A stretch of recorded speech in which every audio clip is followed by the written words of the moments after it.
I am Musa, son of Imran. I am the servant whom the Lord chose to speak with and appointed to lead my people out of the depths of darkness into the light. My story began with a mother's complete submission to fate and the gentle flow of a river. 1. The basket and the palace of Pharaoh. At the time of my birth, fear ruled Egypt. Pharaoh had decreed that every male child born to the Israelites be killed. My mother hid me for 3 months, but when she could no longer keep me secret, she placed me in a basket and set it adrift on the Nile. My sister, Miriam, watched from the reeds as the current carried me straight into the heart of the palace of the very man who wanted me dead. Pharaoh's wife, Asiya, found me and took me as her own. By the grace of my Lord, my own mother was hired to be my wet nurse. Thus, he returned me to her arms.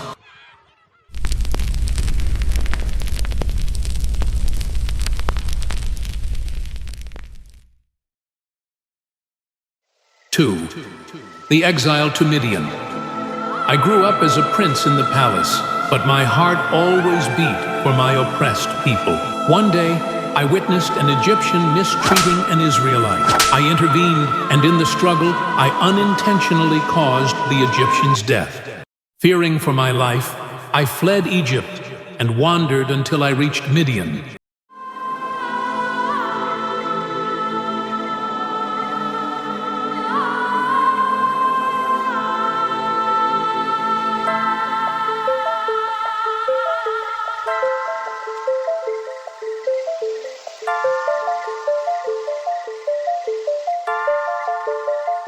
There, at a well, I helped 2 young women water their flocks. Their father, a righteous man, Shuaibi, took me in. I served him for nearly 10 years, married his daughter, and found peace in the simple life of a shepherd. 3. The sacred valley of Tua.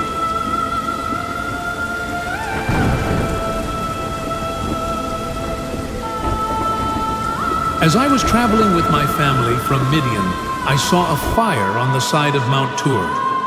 I approached it, hoping to find warmth or a guide. As I drew near, my Lord called out to me from a bush. Musa, verily, I am the Lord.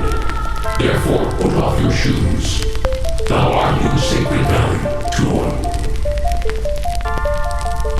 My Lord commanded me to return to Egypt and face Pharaoh.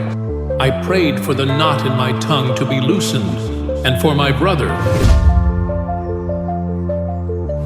Harun, to be my helper. My Lord granted my plea. 4. The Exodus and the parting of the sea. Harun and I stood before Pharaoh and demanded, "Let my people go." He tried to defeat me with his sorcerers, but my staff swallowed their illusions.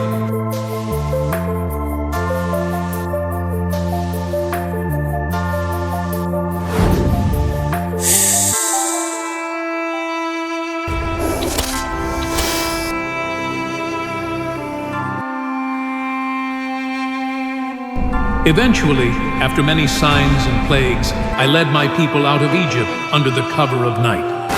We reached the shores of the Red Sea with Pharaoh's army closing in behind us. My people cried out in terror, "We are surely overtaken." I replied, "Nay, verily, my Lord is with me." I struck the sea with my staff, and the waters parted like towering mountains. We crossed in safety, while Pharaoh and his army were swept away by the returning tide.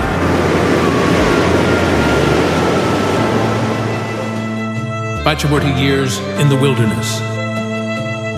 After the sea, our long journey through the Sinai Peninsula began.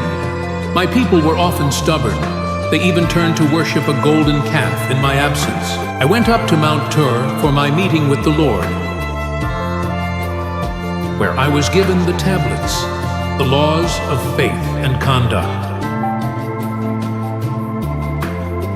For 40 years, I guided them through the desert, teaching them the mercy and justice of God. My life is a testament to patience, absolute trust in the divine, and the strength found in surrendering to no one but the Creator.